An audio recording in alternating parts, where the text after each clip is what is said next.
Good morning, everybody. My name is Gabe Hollis. I'm the Student Ministries Director here at Hope Santa Barbara.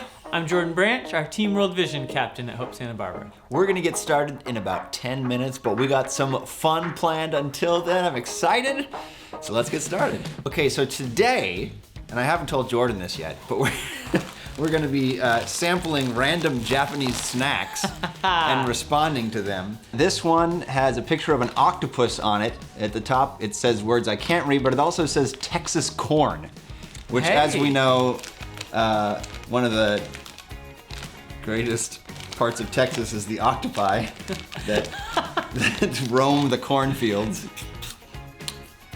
That's pretty good. It's mild. It kind of tastes like Kix, you know, the cereal, plus some like... I think of like corn nuts. Right, It's kind of what I was expecting, but the texture is like a Cheetos puff. Uh-huh. Maybe even a little softer. Yeah. It was pretty soft. Yeah, it was like a soft corn nut. I like this enough to have a second one. Okay. I'll be testing this, which looks like a slice of dried meatloaf. The only information that I have is these two kids look rather pleased to be on the package. That's right. Their parents signed them up for an agency and they finally got on the package of their favorite snack. And they are very happy about it. I'm not. Oh, jeez. Look at this. So here, you eat half of it and I will eat. It's also very lightweight. Light, yeah. I'm not even smelling it. I'm going straight in. It looks like chocolate-covered styrofoam. Yeah, that's a good way of saying it. That's actually really good. To me, it kind of tastes like a donut with chocolate covered. I like this. I like it a lot too. I'm going. The outside is a little bit crispy. Mm-hmm. This one, it has like a clown on it. So maybe this is clown flavored, I don't know. I'm just gonna admit right now that I'm intimidated. I'm really intimidated. I'm scared right now. Yeah. This looks like a Twinkie met a mozzarella stick. Yeah, that's a good way of describing it, I'd say. And it's hollow in the middle. So I don't know. Maybe it's like a... Thank you. Okay. Oh. That's strong. Oh! Okay. Oh, whoa. There's like 12 different flavors. Like, I got like a blast of toasted marshmallow. So it's like very... and then I licked the powder off my lips. I kind of like it. You want to finish that one? I don't like it enough to finish it. Ooh. That's what a clown tastes like? Scary. I don't think a clown tastes that bad. Time for some water. Yeah. How would you describe the flavor of that? Shrimp? Like some sort of shrimpy. seafood in there. Shrimpy? Yeah. Okay, this is a gamble. This just has a small picture of Pikachu on it. And if you don't speak Japanese, no other identifying information. So I have no clue what this is. Oh. You think you picked a loser, huh? Oh, I think I picked a horrible loser. What? It's got some kind of like fortune in here or something. Yeah. I have no idea what it says. You're going to hate this. Yeah. Okay, here we go. It's really mild.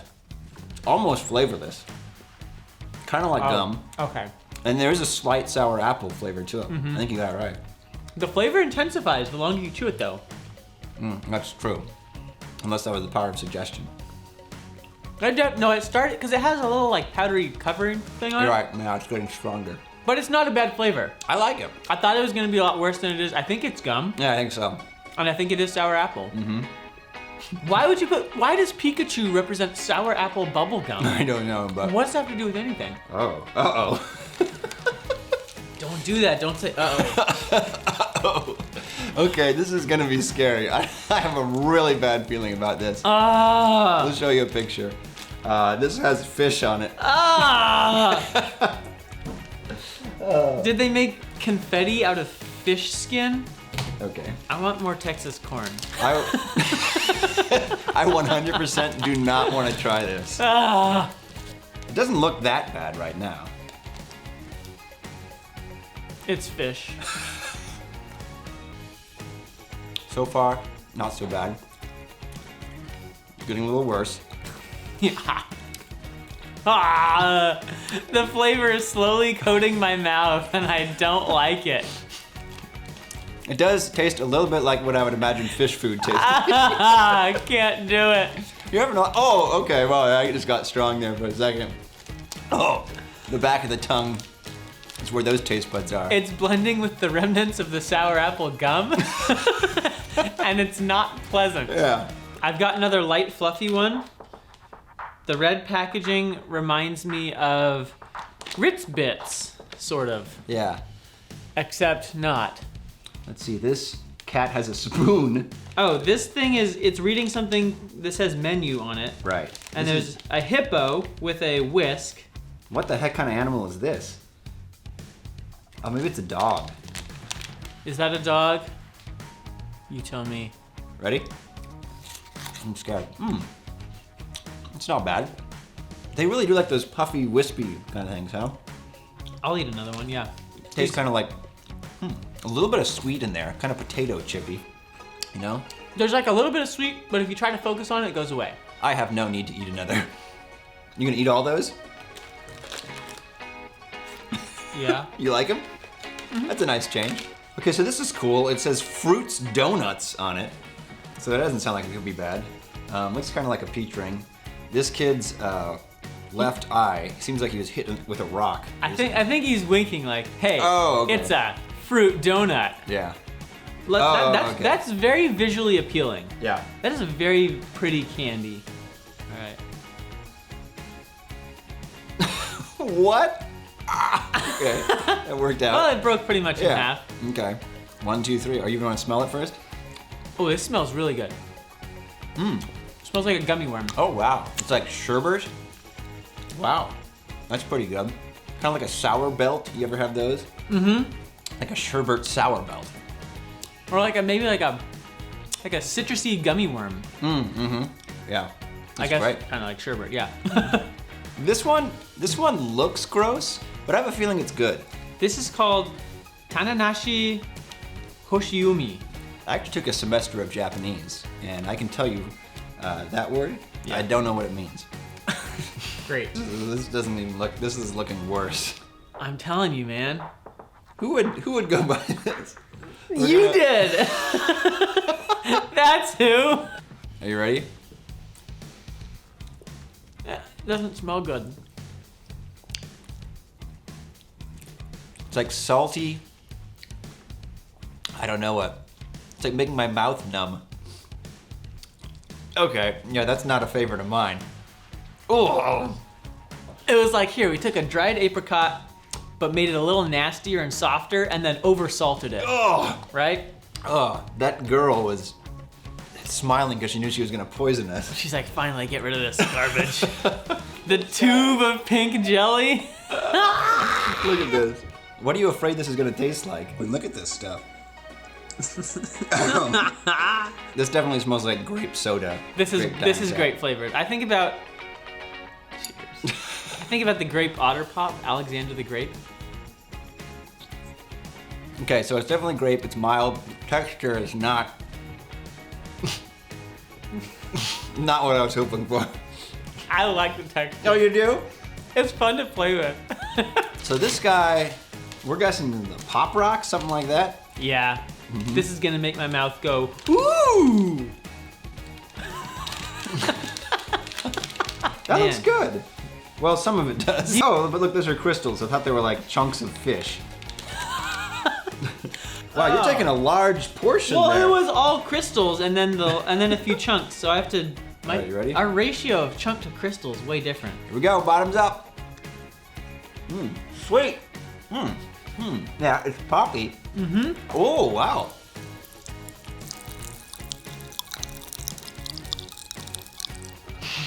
That was the microphone, right? Ooh. Whoa. It's getting louder. Was this louder than normal Pop Rocks? What? Well, thanks for joining us for that ridiculous variety of flavors. I still have grape jelly in my tummy. No, why would you talk about that? That was rough, man. If you'd like to help us reach as many people as possible with the message we're talking about today, Jesus Christ and the hope he brings, hit that like button, smash that like button even, subscribe, share, and the more you do that, the more social media will show that on other people's pages. Yeah, this morning we're going to have some songs We'll hear about some great opportunities at Hope, and we'll have an encouraging message from Jim. As always, we'll close with one final song, and the whole thing will take about 50 minutes. So let's get started with a few songs about God's love for us.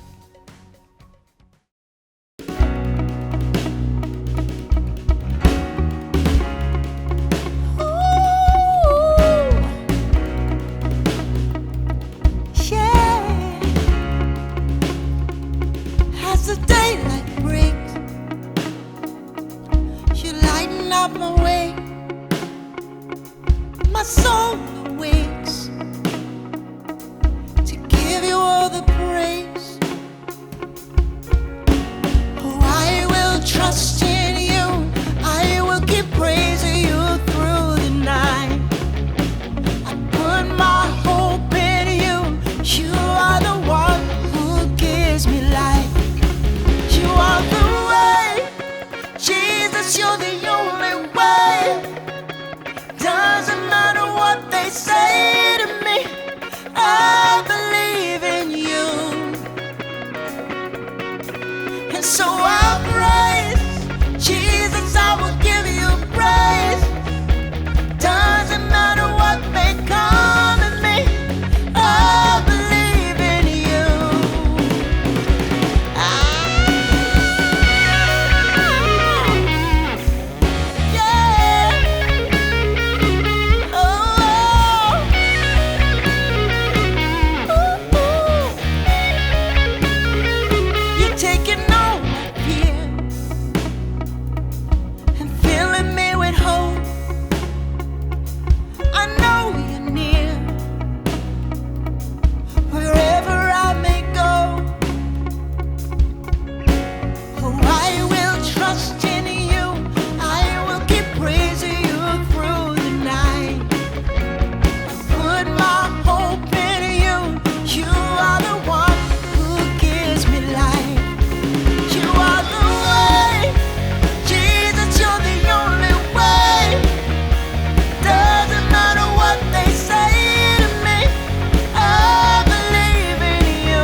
You are breaking, so my heart will keep on praising.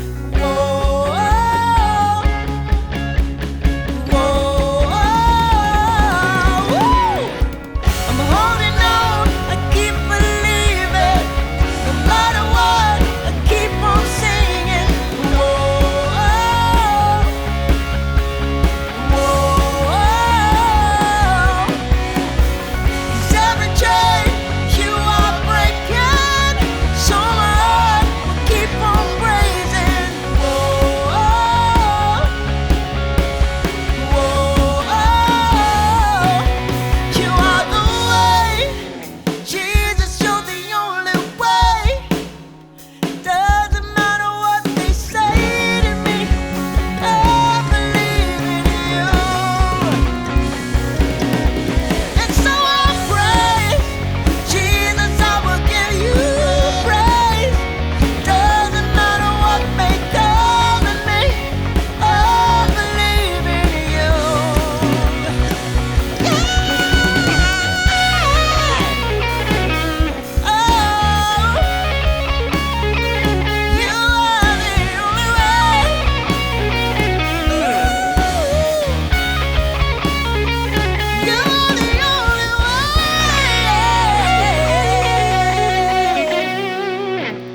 There's a way back home for the wandering soul. There's a peaceful calm for the restless one. And if you're so far gone you can't see the shore, well, just lift your eyes and look to the Lord. 'Cause He's walking on the water, He'll calm your raging sea. No, you don't have to look no further, He's the hope that you need. If your sails are torn and tattered and the storm just won't cease, take a hold of the hand of the Savior. He's the anchor of peace. Oh, He's the anchor of peace. I was breaking down at the end of my rope when the sweetest sound silenced the noise.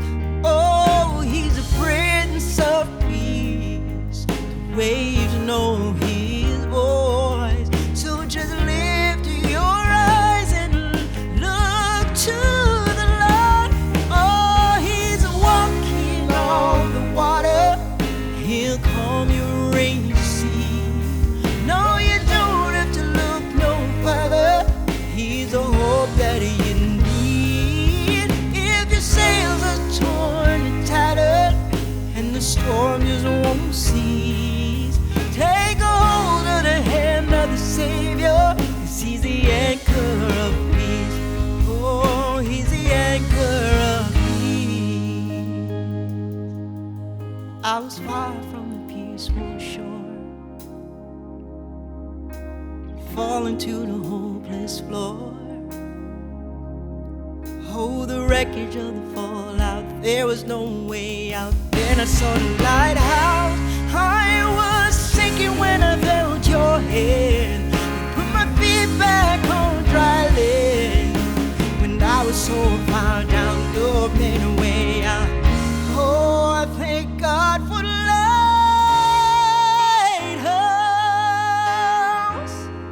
Yeah.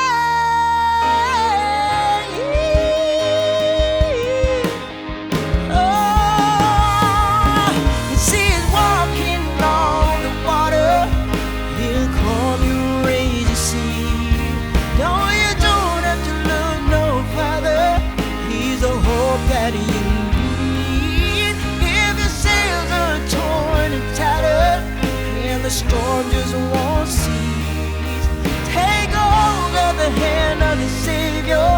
He's the anchor of peace. Oh, He's the anchor of peace. Yeah, yeah.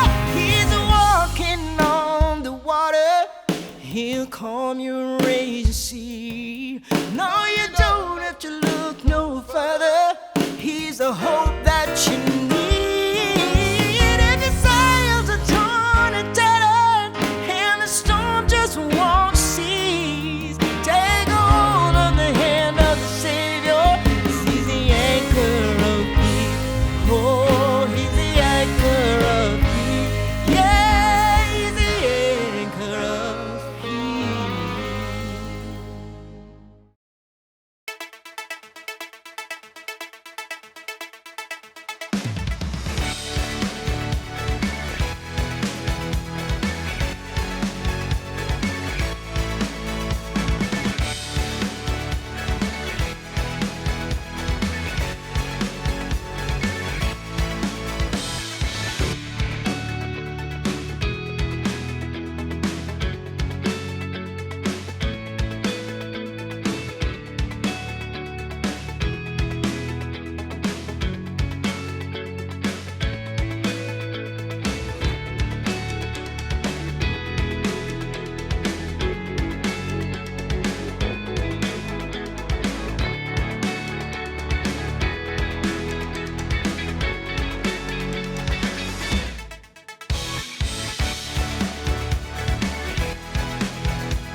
So the question is, Jordan, if you were stranded on a desert island, what 2 items would you want with you? There are a few ways to go on this. One is like a water purifier, and Can you do that with salt water? there's probably some way you can purify it. Yeah, I mean, without water, you're not gonna last long. that's right. But so, yeah, some sort of water purifier pump thing, and I mean, a Bible. I don't know. Wow. I mean, that's the Way thing. to be righteous, Jordan. Do you like choose the Bible, or do you go practical, or do you say like all I need is Yeah. like my Kindle and I got books to read and I'm good, or an iPod, you know? Right. Well, if you got the Kindle, you can have the Bible on the Kindle. That's true. Yeah. I was gonna say, is a ship an item? A boat? I think so. Okay. But if you have an oar to paddle it, that's a second item. Well, I was thinking more like a jet boat, you know, like a like a motorboat. What do you call those things? Or a jet ski, or maybe if that doesn't count, do signal flares count as items? That I was thinking about that. That's Yeah. a good item. You can go water purifier and flare gun, Yeah. but then you don't have any flares. That's No. And we would love to be able to connect with you, and you can help us to let that happen by filling out an online connection card. You can find a link to that in the description, and you can click on a button there on Church Online platform that will take you to that. You can find the link in the comments. We're posting it right now. And we'll be very sensitive with your information. We're not gonna sell your email address. We're not gonna send you nonstop emails. And there's also a way that you can sign up for a daily dose of hope, which is something we do post daily. And it's just someone from our church, whether a leader or a member from our church, sharing some hope that they found through God, through Jesus Christ, on Facebook or in your email box. Yeah. One of the best things about the connection card is that you can let us know ways we can pray for you. That's a really powerful way we get to connect. Let us know how we can pray for you. Let us know if you have needs that we can help meet. We have people who can go grocery shopping and meet other needs. And if you can be one of those people to meet a need, you can check that box as well. For everyone who fills out a connection card, Hope is gonna donate $1 to RIP medical debt. And that $1 will go towards canceling medical debt for someone where it's a burden. And that $1 will cancel $100 of medical debt. So far, we've canceled more than $20,000 as a church. So let's keep up the good work. And now, here is our pastor, Jim Firth, with today's message. Thanks, guys. The name of our series is Come Together. It turns out to be a very ambitious undertaking, coming together. Not so much coming together in the same space physically, geographically. I mean, given our present situation, that does present some significant challenges. But even so, that kind of coming together is much, much easier than the kind of coming together Jesus calls us to, the kind of coming together that we all deep down long for. That kind of coming together is significantly more challenging because that kind of coming together costs us something. It costs us our pride. Let's review some of the things you've learned in this series. So far in this series, Come Together, you have learned that the greatest obstacle to our coming together is pride, something which you are keenly aware of in others but tend to be blind to in yourself. You've learned that you're not that important. You've learned that your life is really not about you. You've learned that you're not in control of your life. You've learned that you're mortal. You have significant limitations and that you will one day expire. And last week, you learned that, or were reminded that you are mostly ignorant. This series just keeps getting better and better, doesn't it? But as it turns out, all of these truths, if we embrace them, are incredibly freeing. They're liberating. And embracing all of these truths is essential if we're going to come together. As long as we hang on to our pride, our inflated sense of our own importance, our need for control, as long as we cling to a storyline where we are the main character in the story of our life, we have the lead role. As long as we cling to our life and insist it is about us, we will not come together in the way that we were meant to come together. See, we come together when we have nothing to prove, nothing to lose, nothing to hide. That is freedom. We come together when we follow Jesus to the back of the line, to the bottom of the hierarchical structure, and we really begin to consider others as more important than ourselves, as better than ourselves, as our first century father in the faith, Paul, encourages us to do.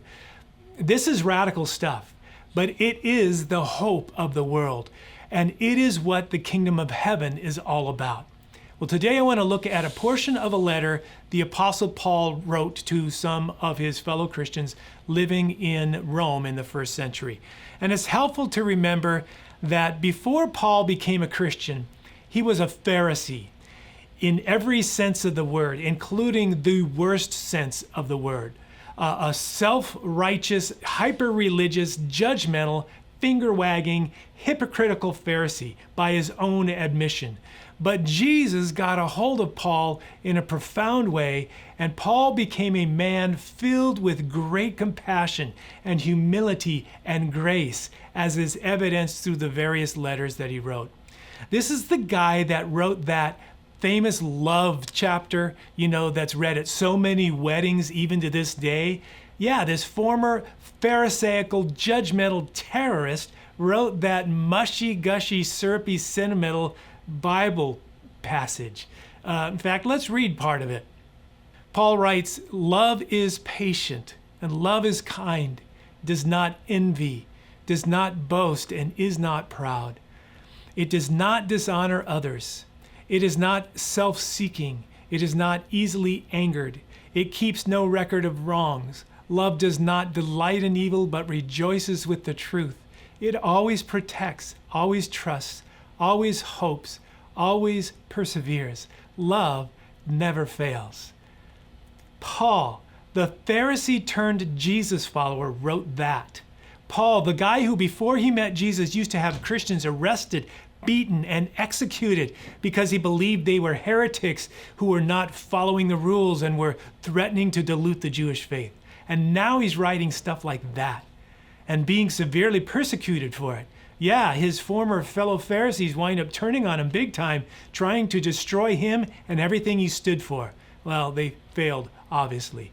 But how did this transformation take place in this guy? Where did this murderous hypocrite get this radical concept of this totally unselfish, self-sacrificing love? Well, from Jesus, obviously. Jesus, who said, "Love one another." But he didn't stop there. He also said, "Love your neighbor." And of course, his followers had to get clarification. Who's my neighbor, Lord? Well, they didn't like his answer. And Jesus didn't even stop there. Jesus said, "Love your enemies." And nowadays, we're like, Jesus, who exactly is my enemy? Because you couldn't possibly mean that I'm supposed to love that guy. This ex-Pharisee Paul, he wrote a letter to some fellow Christians living in Rome, and he addresses a problem that had been threatening to create division among them. There were many issues, but here in this section, Paul addresses the issue of whether or not it's okay to eat meat that has been previously sacrificed to an idol. And this is what he writes. "Accept the one whose faith is weak without quarreling over disputable matters." So, there are disputable matters within the Christian faith. Apparently not everything is always black and white. I mean, make no mistake, there are also indisputable matters. I mean, here's just a few. God is real, indisputable for the Christian. I mean, lots of people still consider the existence of God as a disputable matter, and of course that's to be expected. But a Christian is one who's pretty much settled that issue in his mind and in his heart. There is a God. A Christian considers that indisputable. Another indisputable matter, mankind's rejection of God has caused all kinds of problems in this world. It's hard for anybody to dispute that, but for the Christian especially, indisputable. How about this one? God came to earth physically in the person of Jesus to rescue us. Christians are all in agreement on that. They don't dispute this. It's indisputable. How about this one? Eating a ribeye steak from a cow sacrificed to a Roman deity is a sin. Now that's disputable. I mean, really, come on. How can somebody possibly think that? I mean, let's go. Let's talk about this. Let's argue this out. Let's rumble. Apparently, that was the disputatious atmosphere developing among the Christians in Rome. And that's what Paul was writing to address in this section of the letter. Accept the one whose faith is weak without quarreling over disputable matters. One person's faith allows them to eat anything, but another whose faith is weak eats only vegetables. There you go, vegans. Your faith is weak. It's in the Bible. So there. Actually, no. Most vegans today are not vegans for religious reasons, but for health reasons. And this verse isn't addressing that. Regardless, here's Paul's encouragement. Remember, Paul, the self-righteous, finger-pointing, legalistic Pharisee. This is what he writes. The one who eats everything must not treat with contempt the one who does not. And the one who does not eat everything must not judge the one who does, for God has accepted them. Now today, there's not that much division over whether or not eating meat sacrificed to pagan deities is sinful. At least not that I'm aware of. I haven't seen heated debates about this on social media, so I'm guessing it's not much of an issue these days. But what are some issues these days that are dividing people? Well, there are many. The biggest ones seem to be more political in nature. Let's just see if there's something we can learn from what Paul teaches the Romans in their division and disagreements. So be thinking about something, be thinking about some of today's divisive issues as we go through this, okay? Get that in mind as we go through this. So Paul basically says here, whatever the issue, person A must not treat with contempt person B, right? Must not treat with contempt. Here's how that phrase is translated in other translations of the Bible. Other translations say must not ridicule, must not look down on, must not despise. Some other translations say must not demean. Now, in case you haven't noticed, for a lot of people, it would seem that that's the whole point. That's the primary objective, is to demean and to ridicule and to despise and look down on the other side and to get you to do the same. And we've become very, very good at it, extremely effective. I mean, there are those who actually make a living doing that. Paul says that is not the way of the Jesus follower. That is not the spirit or nature of Jesus, who said, love your enemies. Pray for those who hurt you, who mistreat you, who falsely malign you, who are unjust toward you. Love them and pray for them. I mean, come on, you know this. The way this world operates is upside down and backwards from the way the kingdom of heaven operates. Always has, always will be. Don't let this world suck you into its ways. That's why Paul said just a little bit earlier in this letter, just a few lines earlier, a little bit earlier, he says this, do not conform to the pattern of this world, but be transformed by the renewing of your mind. Incidentally, the very next verse is do not think more highly of yourself than you ought. And then he goes on into this metaphor of one body with many parts. Paul says person A must not treat with contempt person B, and person B must not judge person A, for God has accepted them. Must not judge. Other translations say must not pass judgment, must not criticize, must not condemn. He goes on, who are you to judge someone else's servant? To their own master, servants stand or fall, and they will stand, for the Lord is able to make them stand. And then Paul mentions another disputable matter they were dealing with. One person considers one day more sacred than another. Another considers every day alike. Some say you should worship on Saturday. Some say you should worship on Sunday. Some say you should fast during Lent or give up something for Lent. Others say you should give up Lent, Each one of them should be fully convinced in their own mind. Now, for a lot of people, this is where it starts to sound illogical and maybe impossible to live out. It begins to smack of moral relativism. Because, if something's true, it's true for everybody, right? It's either right or it's wrong. It's either good or bad. But here Paul says, each one should be convinced in their own mind. This is where it is helpful to remember what we talked about last week, that you are mostly ignorant, and so am I. This is where it's helpful and frankly very liberating to acknowledge that you may not have all the facts.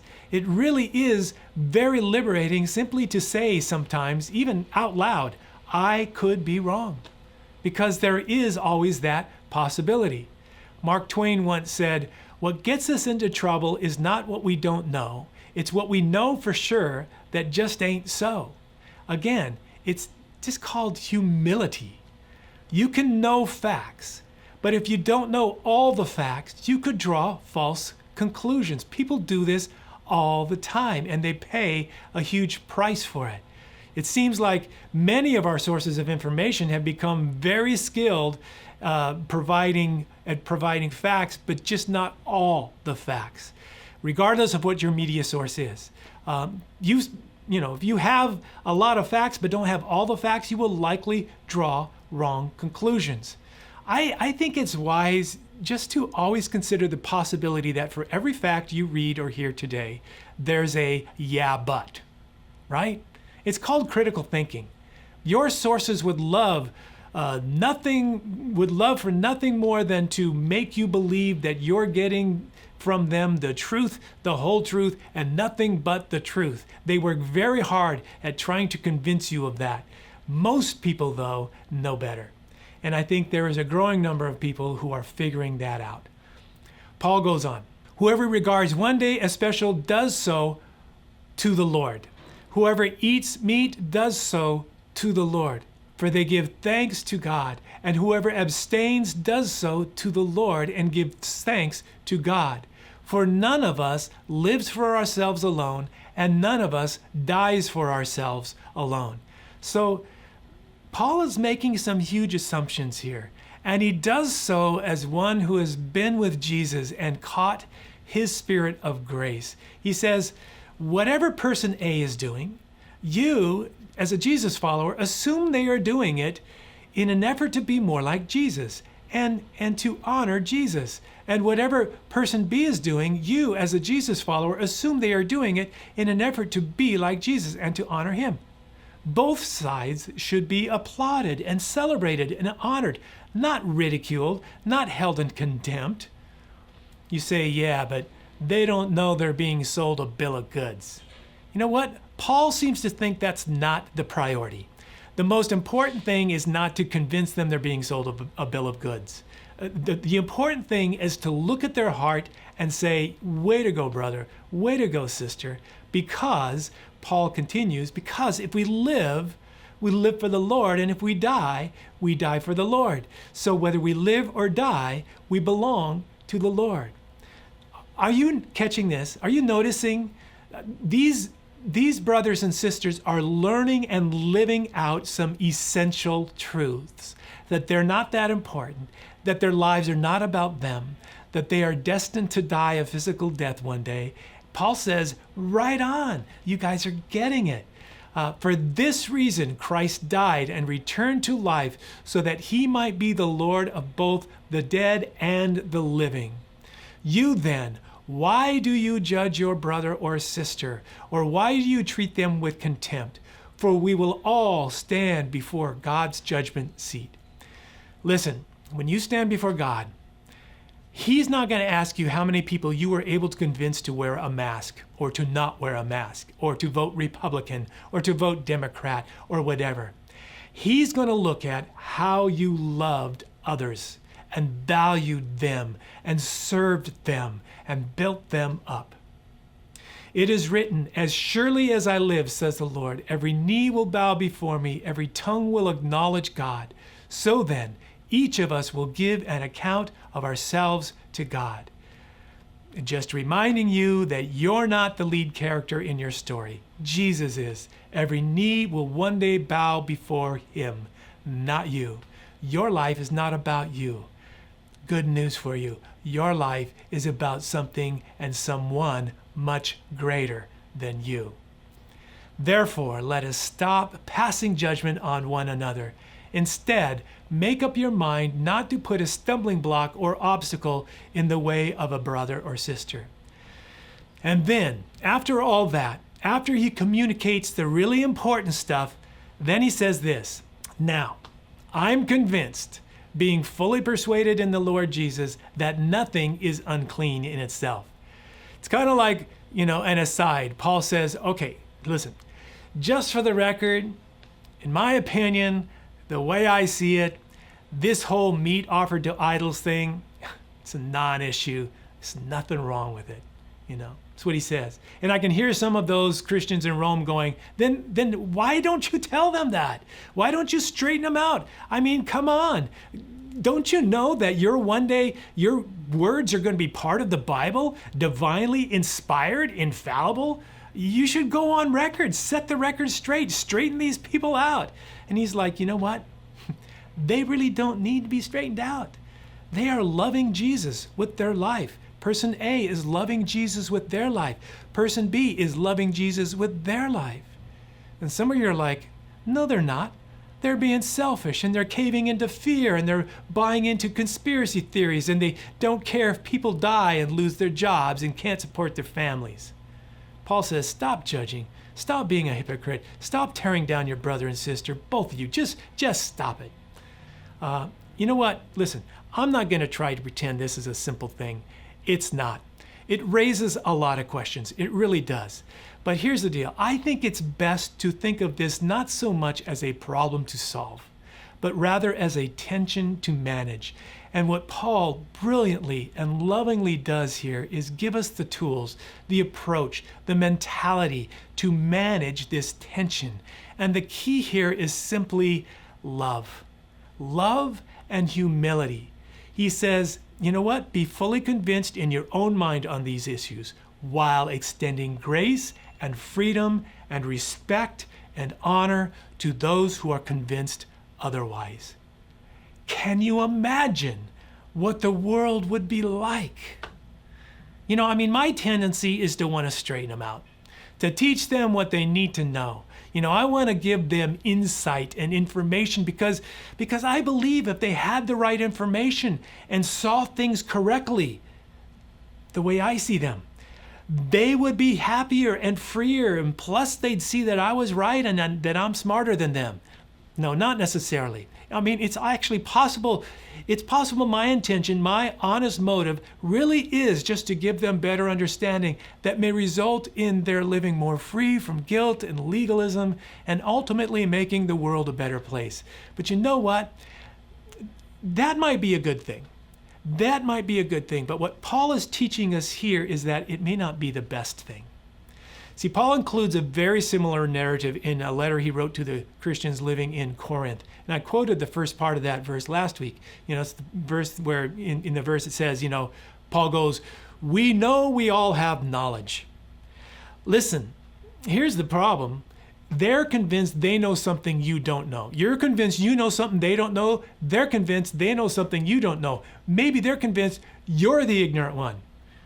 In fact, let me just assure you, they're convinced of that. And that's why it's so important for all of us just to remember that we're all mostly ignorant. Richard Rohr, he once said this, "A master teacher acknowledges what you know, but never lets you forget what you do not know." He never lets you forget that you don't know everything, keeps you humble, and you know what else? Makes you a much more pleasant person to be around. And that's why Jesus reminded us that there are things that children know, that even the intelligent and highly educated don't know, from a verse I quoted last week. Paul says, you know what? Maybe they're just not ready to have that discussion yet. Maybe they are so rooted in their convictions that you're just not going to be all that helpful. And maybe, just maybe, you're the one that's got it wrong. Skipping down a few verses, Paul says this, and I'll end with this. "We who are strong ought to bear with the failings of the weak and not just please ourselves." In other words, the ones who are strong in faith, they're always going to be the ones who yield to and accommodate their weaker brothers and sisters. You know what this means? It means that there is a race, that there's a competition to see who will accommodate the other, to see who will give the most room to the other person's perspectives, viewpoints, convictions, ideas. The one who yields the most ground, Paul says, that's the strong one. That's the one whose faith is strong. So here we go. Here we go. I'll race you to the back of the line. I'll race you to the bottom of the pile. Dear Jesus, help us to get this. This is so important. We let so many things divide us. Some of them are seemingly important things, but they're not the most important thing. And the most important thing in your book is that we love you and love one another, period. And Lord, help us to sort out, help us to manage this tension, but help us to do so in a way where we love one another as you have loved us. Teach us what that really means. You loved us in all of our weakness and in all of our brokenness and all of our ignorance. Help us to love one another that way, in Jesus' name. I've got 3 questions I want you to think about for a total of 1 minute, 20 seconds on each question. Just think about these, and then Gabe and Jordan will be back to close out the service.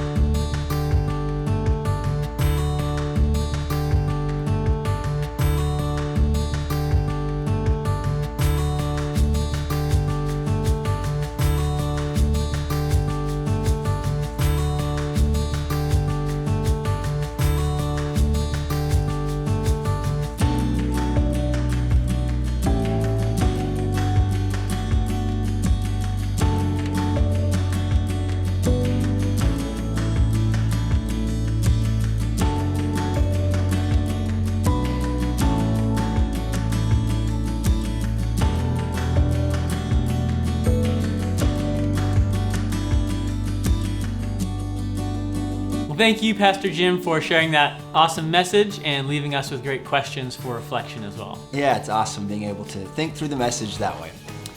One of the things that we miss from Sunday mornings at La Cumbre Junior High is being able to see people face to face and catch up with them. And so we started doing something called Faces of Hope, where during our online service, you can see some of the people from Hope and hear them say hello.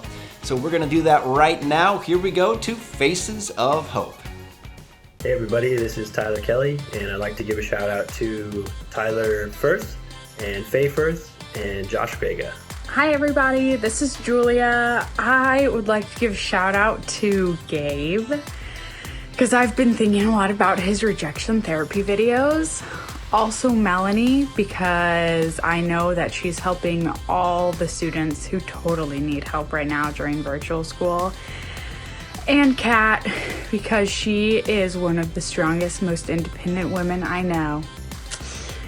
Oh, and lastly, Danny Newton, because I could really, really, really use a climb at the Santa Barbara Rock Gym right now. Miss everyone. Happy Sunday. Well, that was so fun to hear from everyone. Thank you for that. Right now, if you haven't taken a moment to fill out your connection card, go ahead and click that link. This is a great opportunity to do that. And one way you can help reach more people with the message of Jesus Christ, and if you've been transformed by Jesus, help more people have the opportunity to experience that well, is to give online at Hope. You can do that really easily at www.hopesb.com/give. That's where I give my giving, and it's a really easy way to do that. You can also mail donations to 4141 State Street, E14, Santa Barbara, California, 93110.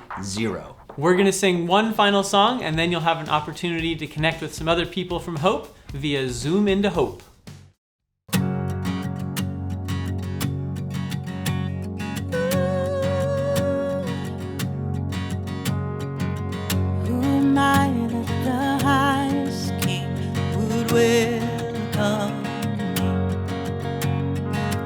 I was lost, but he brought me in. Oh, his love for me. Oh, his love for me. Who the sun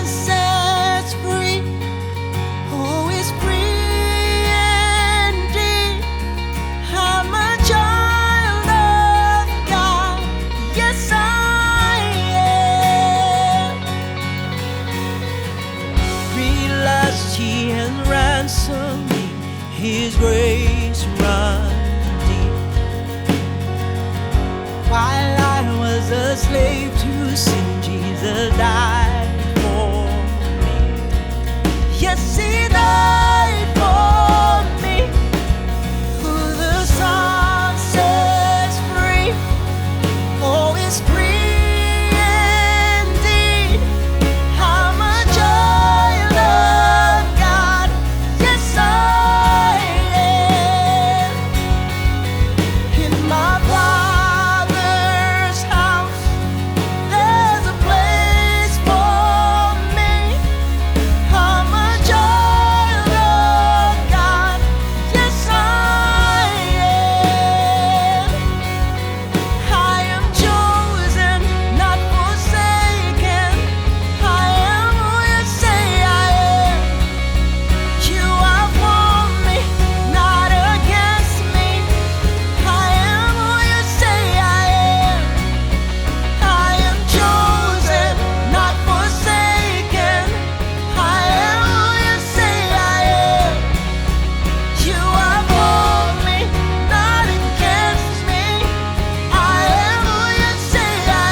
All right, everybody, thank you for joining us. We'd love to connect with you right now on Zoom, and you can make that happen by joining us for Zoom into Hope. We're gonna put a link in the comments right now that you can click on that will take you to a Zoom room where you can chat with some other people from Hope, connect with them. It's really easy. You can pop in for a couple minutes, for 15 minutes. There'll be a host in the room who will lead the discussion.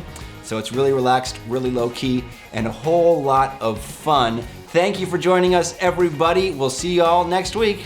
Later.